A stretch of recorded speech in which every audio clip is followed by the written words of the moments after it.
emotionally and crisis-affected children, particularly those suffering from abuse and neglect. That's 14-year-old Danny, who came from an extremely neglectful home. I just want my career back. I just want back everything that I lost. But looking at Danny now, you will see a smiling, laughing young boy with the world ahead of him. Kill, murder!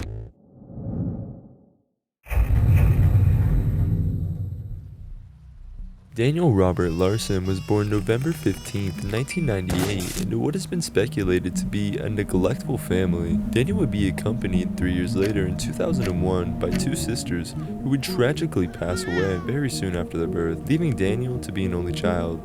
9 years later, Daniel's parents split apart when little Danny was only 12, leaving him to be with his mother in Colorado because his dad said, and I quote, that his son was a lost cause.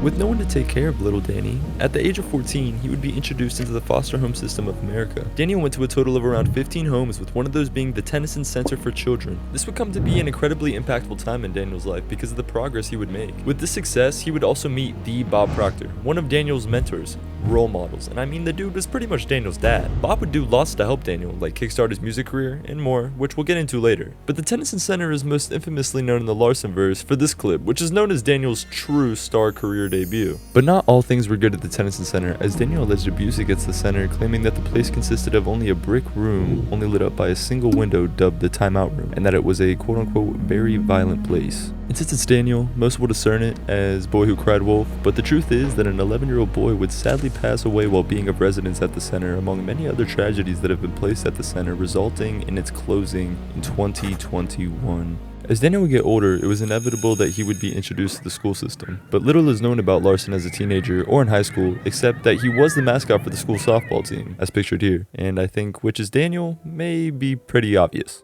Due to the neglect of his parents, young Danny would often spend lots of time with his grandmother, and something Daniel and his grandmother liked to do was watch the show America's Got Talent. And once when Daniel and his grandmother were watching their favorite show together, a young 12-year-old girl named Grace Vanderwall would do her performance, and this performance was apparently so good that it would cause Daniel to start to express to his grandmother how much he would love to be a singer and or songwriter, as well as how much he would love to be with Grace. Daniel was 17, but despite the age difference, his grandmother enabled this fantasy, telling Daniel, maybe one day when you're older. This marks the beginning of Daniel's obsession with Grace Vanderwall. This message is to Grace Vanderwall, and I want to say I'm sorry for all the peeing videos. Before anyone can make a change in Daniel Larson's life, whether that be positive or malignant, Daniel has had situations that no one could stand behind or support that was all his own doing. No trolls needed. Only some slight digging. For example, when Daniel's first manager uncovered the horrors of Daniel's first Pinterest account on November 5th, 2020, which allegedly contained photos of minors in illicit positions, and to make it even worse, he titled the albums or boards correspondingly.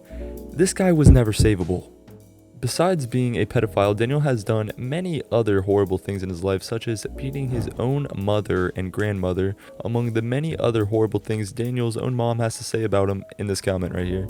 And in this comment, she's pretty much just saying that he doesn't listen to authority and he thinks that he's famous and that he's also violent, which everyone knows, but she's kind of just stating the obvious here. And at this point, since Daniel, I guess, is just so far gone, it's kind of crazy how she just offers more information if you just simply want to ask her, like it's not her own son or anything. But anyway, Daniel was also a model for a brief moment before he was TikTok famous, and he was no joke, apparently being signed to a real modeling agency. The only video proof of this, though, is this absolutely horrid quality video, but it actually looks like there's people there, and for some reason he's modeling with kids, but it still looks like he's modeling.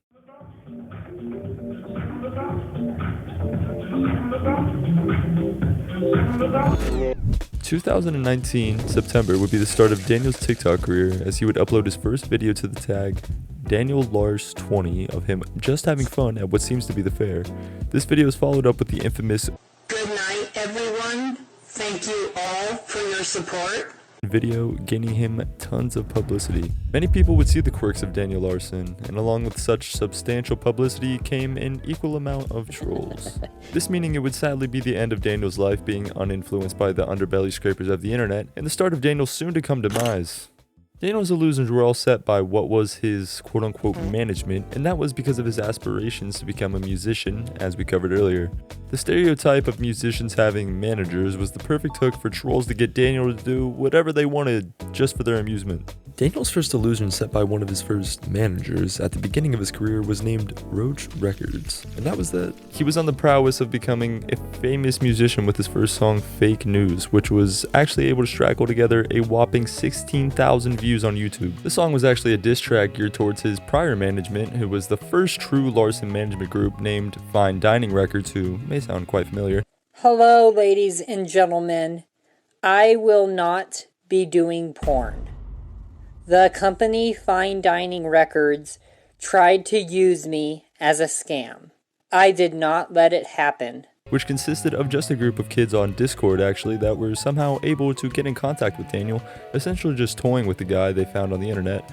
But either way, Danny eventually does become aware of the trolling going on and lets all of his loyal fans know that their news is indeed fake news. What's up? This is Big D. Y'all ready to party? All these fake record labels trying to reach out to me. One thing they don't know is they call me Big D. Despite Daniel's newfound success, Daniel and the fake label would work together only for a brief amount of time. This was due to Daniel's pedophilic behavior being revealed by the community. After the separation of Roach Records and Daniel, Danny would actually come to meet a very powerful figure in his upcoming life, Flexburger, aka the leader of the Larson Trolls, the true marionette. Flexburger would become the controller of the Larsonverse for the majority of the year 2021. This manager would be the one to incite the May 6th incident and made the public aware of Daniel being a pedophile. But the May 6th incident is a date in the year 2021 where Daniel would innocently strike up a TikTok live only to abruptly strip naked in front of hundreds of people. Flexburger, along with the rest of Daniel's management at the time, would tell him that this would be an audition for an adult film. It could potentially be his ticket to Hollywood. Of course, this would convince Daniel without hesitation. After Flexburger's betrayal of Dan, he did not want a manager that would out him for being a pedophile, so he turned to a new management team named Party House Records. And it's actually just Flexburger again.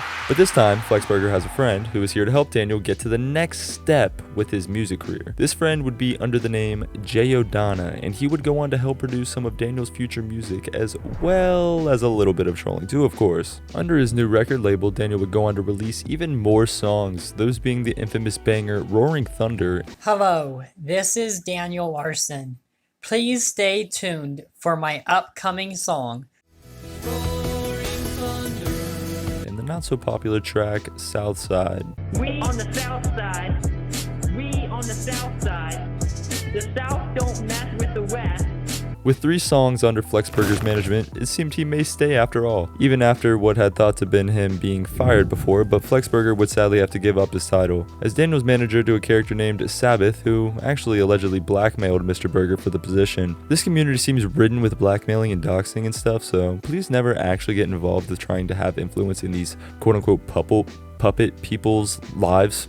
Like literally, for how example, the Sabbath, who we were just talking about, quit managing Daniel because she was doxxed, but also because Daniel fired her for confronting him about being a pedophile, which is really seeming to be a common theme here. She would also be the director of Daniel's first short-lived expedition to California in August thanks to the funding and help of Bob Proctor. But not much happened this time, as Daniel really didn't post much, which is kind of surprising considering he surveils his own whole life onto TikTok. But this community is truly the definition of toxicity. I mean, we're just talking solely trolls here, but there's this fellow who goes by the name Combotter, and I'm pretty convinced his whole purpose on Earth is to further destroy Daniel Larson's life. And I think this DM right here is all I need to show to back that up. But this Sabbath character also did not work alone, but this time had an insane, tiny, chubby mastermind who had a team of other tiny, probably chubby masterminds trying to monetize the whole Daniel situation, selling Zoom meetings with him. Do you have any questions for us?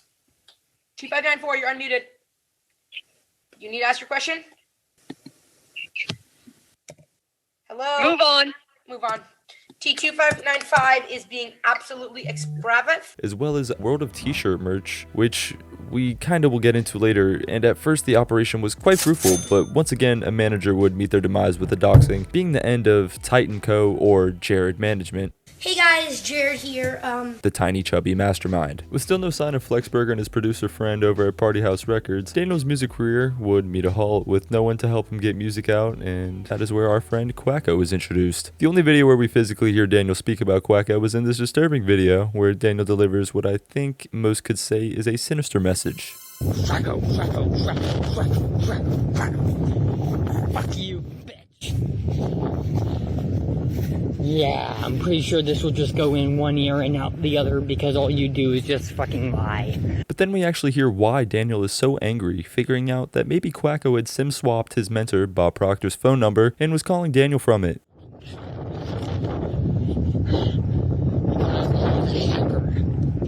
Quacko just called me using Bob's phone number. What the fuck? This message is for Quacko. You're about to go to hell. Leaving Daniel to apparently get the FBI involved. And then, as Daniel Larson does, he crashes out in a blaze of glory and makes a ton more threats that I can't show today. But Quacko is not only rivaled by Larson, but his community, as well as him also trying to very openly monetize the Larson management situation. Only selling merchandise this time though, no meeting Daniel. Apparently, this Pray for Denver hoodie being one of them. Kinda tough. Quacko was also very related to some things that Daniel was instructed to do that are very infamous, such as buy a sex toy from the back of a Spencer's, and then from what I can only guess was very soon after, convinced him to incite the Sleepy Joe incident. Okay guys, so I'm about to make a porn video. This is gonna be awesome.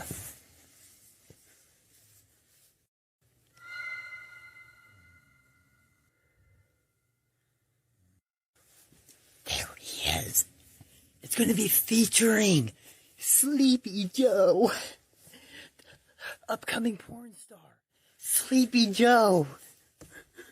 Go to bed now and sleep tight. Close your eyes. It'll be alright when you're at the movie theater and nowhere to hide.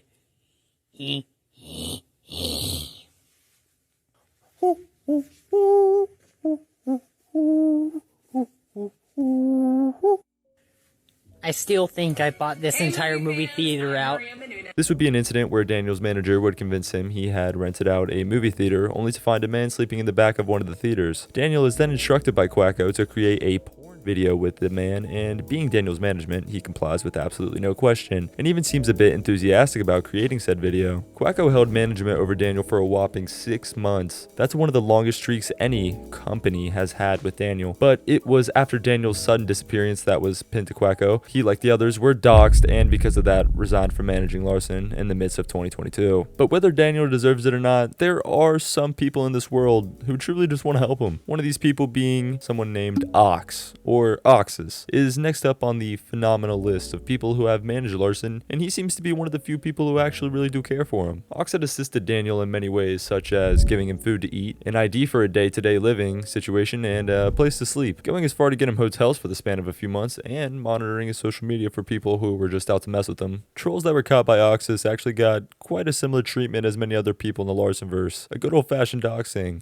But despite all this help that Ox seemed to be providing for Daniel, it just simply was never enough. This is now being a bitch. As he would go on to upload a video on July 30th, 2022, calling Oxus a bitch, Ox swiftly responded with a stitched video doing a little bit of trolling. Daniel Larson, you better be good at running.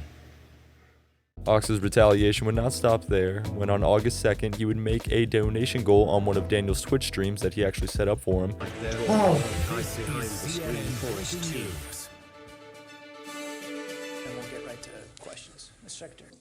Closely. Oh, check this out, Dan. We apologize for the interruption.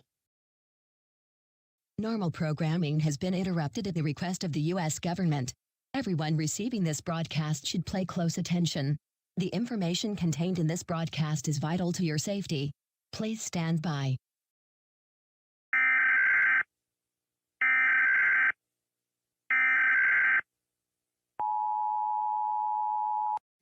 Okay, it may be a test.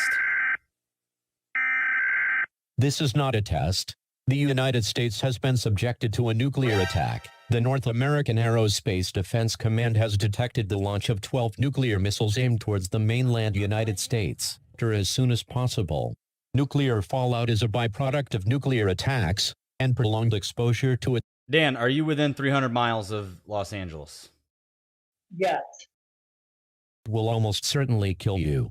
If a nearby area has been designated as a fallout shelter, get there right away.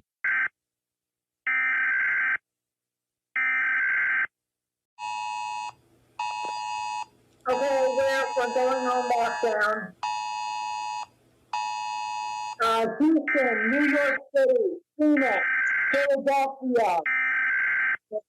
The United States has been subjected to a nuclear attack. For a nuclear bomb alarm to appear on screen, and when it inevitably hit the goal, Daniel was completely spooked, and he did not hesitate to spread the panic, as he would hurry tell everyone around him about the incoming threat. Ox would eventually extinguish the situation when he would inform him that it was just a prank. This made Daniel break a TV. Okay, can you hear me? I can hear you. Where did you just go, Dan? Downstairs to the lobby. What did they say? They're trying to find it. Find what? They're just trying to find things like new systems. What the heck? No signal. Okay, Dan. Yeah. Oh, God. Okay. It was a prank, Dan. What the fuck? It was a prank. Fuck you. You might actually get me kicked out of this hotel tonight. Besides all this, Daniel and Ox would actually put their beef aside, and on October 26th of the same year, they would finally meet in person. Ox even bought Danny a sweatshirt that reads Code Rainbow, which is in reference to one of Daniel's many codes of emergency, as well as a little bit of gambling where Daniel would make a very profitable 11 cents, all gambling off of Ox's money. Thanks, Daniel. But Ox was just seriously simply too good for Daniel, as he would regularly deny his help, leading to Ox's resignation on January 15th, 2023. I'm going to give you a little update on Dan, and I'll talk about the other creators for a second.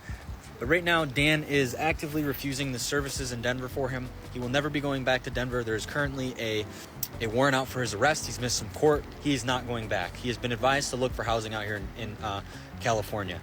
Some trolls recently got their claws into Dan. They got him to block me and stuff. But I just met up with him, and I spoke with him in depth. And I explained to him that I'm going to have to pull out from his accounts. And I can no longer help him with trolls online. And that I am his friend. You know, I plan on bringing him some dry clothes soon. We're going to look for some housing out here maybe. But he has to comply to everything, okay? This decision was probably also supported by Daniel's multiple active warrants and court cases at the time, which nobody can really blame him for not wanting to be a part of that. And it's actually still said that Ox still lurks in the shadows of the Larson subreddit, defending himself from criticism, as well as Daniel from pedophilic allegations, which is kinda odd, but Daniel wouldn't get as lucky with his new management. Instead of supporting him financially and supporting him with the housing, such as Ox's would, they would instead troll him under the name Olivia and Jake Vanderwall. These two operated in the Daniel Larson HQ Discord server, showing their authenticity, and these names were clearly due to the relation of Daniel's lifelong crush, Grace, which led Daniel into some very interesting conversations with this Olivia character. This character would actually go on to try and engage in sexual conversations with him, even trying to suggest the idea of incest to Daniel. Besides the disgusting roleplay these managers would partake in with Daniel, they also would try and instigate the beef between Daniel and Josh Block, or World of T-Shirts, going as far to give him, Josh, and his provider, Michael's address, with the Jake Vanderwall sending screenshots of his co-manager trying to set up a fight with Josh Block, but Daniel would contrast that claim, saying they tried to get Daniel all the way to Kansas to finally meet Grace Vanderwall instead, which was probably clever considering we know which one he'd pick. But so pretty much these trolls are literally just trying to decide where the most optimal location is for trolling Daniel. But it seems that the source of Mr. Vanderwall was the correct one, after Daniel ended up in New York not long after these claims, thanks to a fellow on Reddit named I Wish I Had a Dad, who jumped on the idea as soon as he heard it and purchased a plane ticket for Danny to go to New York immediately. Daniel would waste no time after arriving when he came to causing absolute chaos, and that became very evident with the very violent bodega incident, which was of course somewhat enabled by his management.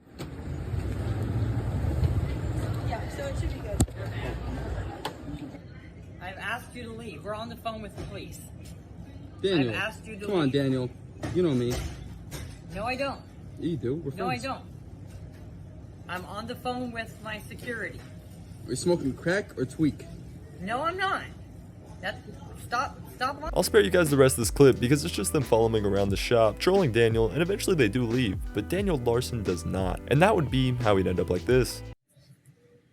So, this is what I look like after I got assaulted by 2 fans in New York City in 2023.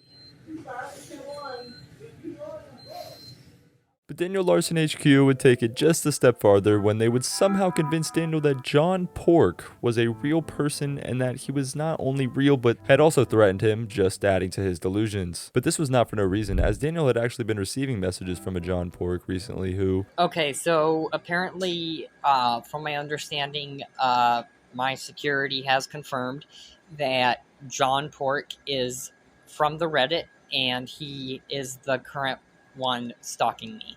It's believed that the John Pork was most likely one of the managers, but it could have been a fan or really any other person able to get a hold of Daniel. Daniel would cease to believe in John Pork, and in a last-ditch attempt, his management would tell Daniel that World of T-Shirts was working with Mr. Pork against him, but to no success. Daniel would not believe it. Daniel's triumphs with his shitty management would end when his knight in shining white armor, Oxus, came back to save the day and had discovered the true identity of Mr. and Mrs. Vanderwall. Shortly after the whole bodega incident took place, on April 5th, 2023, the shutdown of the Daniel Larson HQ Discord server would commence, as well as their management over Daniel would be over. This would lead to a very fuzzy section when it came to the management of Daniel Larson. All business calls and business requests go through my entertainment manager, Warren. This statement by Daniel is one of the only times we'll ever hear of his new manager's name, if there even is one. Daniel would be managed by the very mysterious Warren for the better part of the year 2023, leaving many situations to be behind the Warren management's name. For instance, the very infamous Haagen-Dazs incident, where Daniel is once again seen engaging in combat with strangers in public, one of his many hobbies. I'm security. No, I'm serious. Why are you taking pictures of this man? Leave him alone. He's a pedophile. John Summit. Police are on their way. John I'm Summit. going to need to ask you to Daniel, John Summit told me to ask you if you've showered anytime recently. Okay, I'm going to need to ask. Still smell like poop. Hey, don't charge me, Daniel.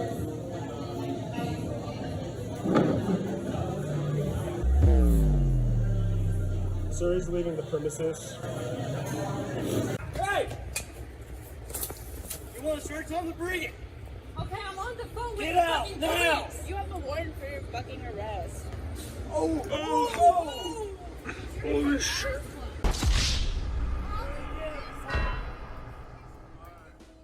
Warren was actually well in assistance in the adoption of Daniel's dog, which would be stolen actually immediately, resulting in a meltdown, which we won't get to, but we'll just skip over that. Warren would actually be behind Daniel's actually extremely pricey but golden cameo service. Since he was selling these for thousands of dollars, I'm sure he probably made good money off these, but the idea of any Warren would slowly fade away as Daniel would be put into a psychiatric hospital away from all internet and media for the majority of July 2023. This leaves Warren to be a mystery. Not many people even know if he really exists. But if there really ever was a Warren, we have to commend him for playing it safe and keeping his identity safe because he never got doxxed, like pretty much every other manager Daniel's had so far. As the seasons change every few months, so do Daniel's managers. Fall 2023 arrives along with Daniel's newest management company, LBI Entertainment. But of course, LBI was not a real management company, but only impersonated as such by crumb lords on the internet. But LBI really is an entertainment company located in Los Angeles, California, but they sadly do not really have any genuine interest in Daniel Larson. But authenticity aside, they would actually only work quite briefly with Daniel after he would end up hitting Bob Proctor, his mentor, who was indeed a much older man. With Daniel live streaming all of this, we see the whole situation, which I will not be showing because it is entirely too graphic. But with the community knowing this, they immediately would try and punish Daniel for this incident, getting him dropped from his label with continuous taunting of the situation all the way up until the end. Daniel actually did come to admit this himself and seemed to commit this assault himself. No impression really needed here, which is just sad seeing as much Bob had done for Daniel at the time and shows the disregard Daniel has for any positive figures in his life so far. Bob actually cared so much about Daniel that even after he was struck, he still wanted Daniel to be signed to his fake record label, continuing his fantasies. But during this time period, Daniel would actually be enrolled in college at Boulder CU, presumably under the same management considering the time period. So maybe LBI was just trying to get Daniel an education. I really doubt it, but Daniel believed it, of course, so he would go on to post on his YouTube community about his incoming college luxuries, such as how he will somehow have a $10K a year scholarship and how he will even have a roommate. I'm very sorry for them. But in reality, LBI had nothing to do with this, as Daniel had just been recognized when he was roaming around by a nearby frat party, and some frat boys at Phi Kappa Tau wanted to hang out with him and bless him, I guess, because of the $1,000 scholarship the boys apparently gave Daniel. This whole college arc would go as far as to Daniel actually having online classes, but at least Dan was getting some education out of this, because we all know he needs it. So the first ancient civilization, I'm going to call on Daniel Larson. What is one thing you think of when you think of ancient Egypt? Yeah, I can't hear him. Mr. Can you hear Larson? me? Oh, yes, Yeah. we can hear you now. Okay. I would say, when it comes to Egypt, the first thing that comes to mind would be, the Great Egyptian Pyramid.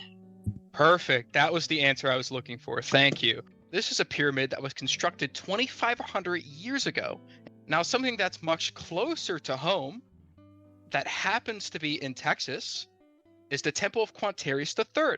Daniel would not last long at college, as he was arrested on the 13th of September for third-degree assault against a security guard at the college he attended, which was blocking Daniel's golden chance of meeting the Deion Sanders on the football field at Boulder, which I'm sure he was just dying to meet Daniel as well. And luckily, as with all things of the Larson verse, footage was able to be acquired for this by gaining the body cam footage from the security officer that was attacked. September 19th, Daniel would be released from jail, and his college education would be over. And no good Larson management company could possibly go out without an absolute public freakout under their belt, right? Absolutely correct. Daniel would be deceived and told his connections to LBI Entertainment gave him royalties such as free food from wherever he liked, and even that Daniel and Grace would be able to have a date at that said location, which was obviously not true, but he believed it, and therefore the Olive Garden incident occurred. December 10th, 2023, back in his home of Denver, where Daniel expected to meet not only Grace, but also her family, and apparently, quote-unquote, lots of famous people. I am friends with Playboy Cardi. He's actually asked me to do a collaboration with him. At the local Olive Garden. So of course Daniel would need a large table for 8 to suffice his seating needs, but as it became obvious no one was coming to Danny's Olive Garden date with LeBron and net spend, this actually would end up to be just Daniel sitting by himself, with his perception of what's going on being brutally distorted by his management. At this point, before any madness had even initiated, the workers were already pissed because Daniel would sit there at this table for what was meant to be 8 for hours, not ordering any food, as he was just trying to wait for his famous guests, leaving servers out of this table who could actually be paying. But even if Daniel did order food, he definitely wouldn't tip, nor would he even pay. As Daniel records everything as he is instructed to by his management, the restaurant staff grows impatient with Daniel because they don't want to be recorded, and because the property was private and not public, they actually had the right to. It didn't help that Daniel had posted where he was at all throughout the night. The restaurant had been receiving calls warning them that Daniel may break things or order food without paying. Some regular Daniel Larson tendencies. Daniel would say to simply hold on, as he would call his management and see what the situation was, but in reality, nothing would actually change, including the recording, because his management demanded that he continue. It's kind of a new thing to me. So I am actually, I'm told that LBI Entertainment and Columbia Records has a sponsorship with Old Chicago itself, okay, where they get free meals for their employees. I was told to film for proof that I'm here, and the previous manager of the day shift knows who I am as well, I'm friends with, and told me that they did cover the bill. I need to make sure, because they said that they were going to notify the night shift as well. Okay, I'll go check with them, okay? Perfect, thank you. This is actually because Daniel was giving a live feed of what was going on to his management, and they would instruct him to keep causing this chaos. But as it became more and more clear that no one would be accompanying Daniel tonight, the workers would once again ask Daniel if he would either order something or leave, leaving Daniel feeling actually quite pressured. He would leak the inside info from LBI to the restaurant staff that the FBI was now coming to the dinner instead of the famous people to figure things out with Daniel because the situation had gotten so out of hand. They're already here. They're out in the parking lot. I have an FBI investigator. I work for the Secret Service. They're investigating as well. They're investigating my entire fan base to make sure that, like, I am safe and I don't get trolled anywhere I go. But LBI would just pour more gas on the fire when they told Daniel all workers were compromised, apparently meaning that they could put hands on him, and also that the manager had leaked his location while printing out his nude photos that the manager had found from a troll website. We have reason to believe that the documents that the manager was printing off is nude photos of me from a online troll website. Okay, give me one more second. I'm performing a citizen's arrest, so the FBI is outside. I have more than enough photos coming in. Okay. Who are you arresting? I'm arresting every single person here. I'm arresting all employees. And everyone knows the true Daniel Larson never backs down. So this would obviously enrage him, bringing him to place a citizen's arrest on the whole Olive Garden staff that night. He would continue his grudge with this manager by stating that the FBI was in the parking lot in communications with Olive Garden HQ to fire the manager.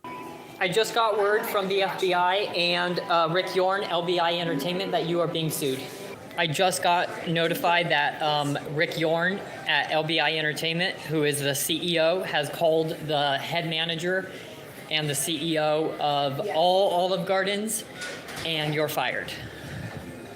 They're working on firing you. The staff obviously didn't believe this, so they asked him to have the FBI come inside, which obviously never did happen, and if it did, it definitely would not be in favor of Daniel Larson. But if you were receiving photos like this, hearing that Grace is now being arrested by the FBI in the parking lot, you would probably think they're out there too. Daniel would finally have the cops called on him, but he actually didn't believe they were coming for him because they were supposed to be on his side and actually coming to dinner with him, which doesn't make much sense when we remember how Grace was apparently just getting arrested in the parking lot. But, you know, whatever. It's Daniel. One of the people we know who was behind this incident was under the alias of the Vanderwalls lawyer. They were unmasked by the infamous Flexburger as someone named Clark. Clark would be crucial in the future of keeping the Larsonverse alive, as we'll see momentarily, but we actually have some background on this character of management. Clark is apparently a 21-year-old who had a drinking problem after graduating high school. Clark would eventually go to rehab, but the somewhat recent graduate would be in need of a new vice after recently dropping drinking. And what better than to join teams with social media's biggest menace, Daniel Larson. Clark and Larson would come to be important figures in both of each other's lives in the upcoming year, with Clark claiming they spoke maybe up to 10 hours every single week, and that it was so much it even hindered his personal life. But don't get it twisted, just because they're friends doesn't mean Clark is a good guy. With this incident over, we finally reach the year 2024 and what we can really only call the era of getting arrested, simply because Daniel does not go down only once, not twice, but no, 3 times, and they are all for the same charges, the last time being federal, putting Daniel away for a very, very long time. Daniel would start the year avoiding all types of law, including court and his warrants in California and New York. This dude's fucked up all over the country. January 12th, among many other dates, would mark a missed court date for Daniel, only providing more for the police to put Daniel away for good, especially after Daniel confirms this when he is apparently told by Denver PD he is being investigated, which could be false, that Daniel was told, but him being investigated, we will come to find may have actually been true. February 3rd, Daniel would face his first arrest of 2024 for the charges of fleeing the state to avoid prosecution, as he was apparently trying to avoid probation, which would make sense considering all of the other probation violations he's already received in other counties. Hey, buddy, it's okay. It's okay. Relax. Just remember arrest. You got a warrant for your arrest. Relax. Okay? Relax. Deep breath. Calm down. We're good. It's gonna be okay, buddy. We're gonna figure out the warrant, okay? Okay, all right? So just relax. Everything's okay. You're gonna be okay. All right. 6:32. We got him in custody right now. We're gonna be walking out full court. just 21 if we can get a marked car over here. I just have class that starts. And What kind of class? Okay. Yeah. The one that they want you for is the one that's out in, I believe, Boulder.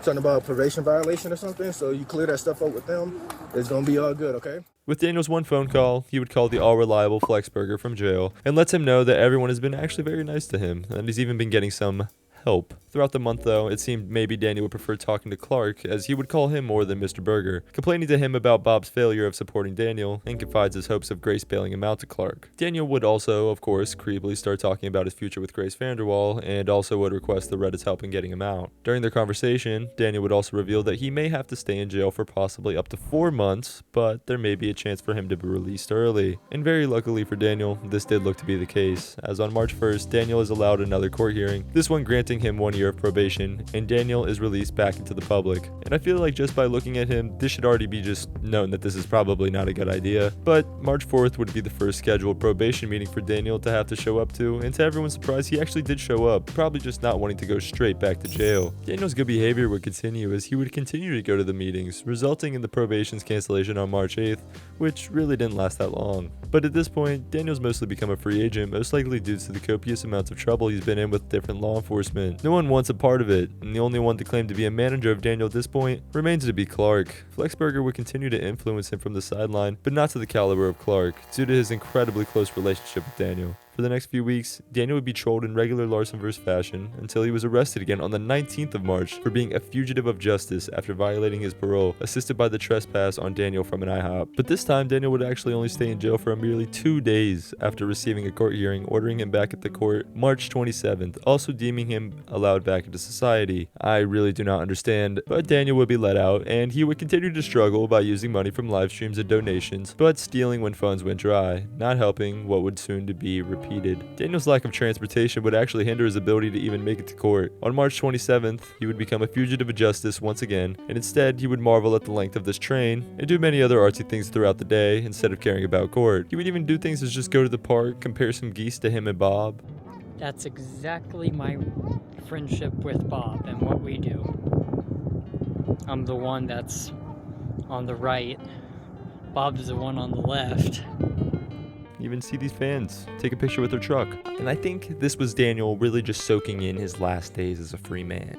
This statement would actually come to fruition, and quite quickly at that, because Daniel would be traveling by bus when it was pulled over by Lone Tree Police, and this was because Daniel had been live streaming his location while he had an active warrant.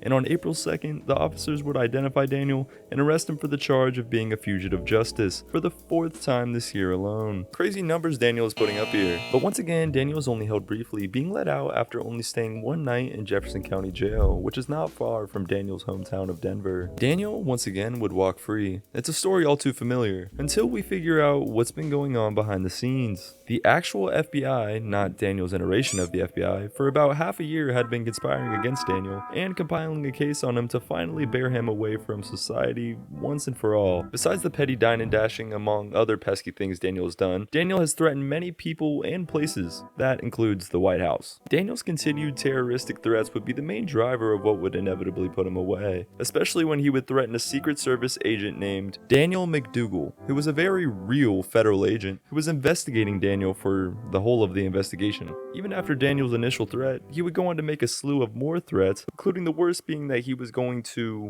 McDougal. Among the other things that he said he planned to this video. Daniel's threats on government property is what started the investigation into him, many claiming to be his bane.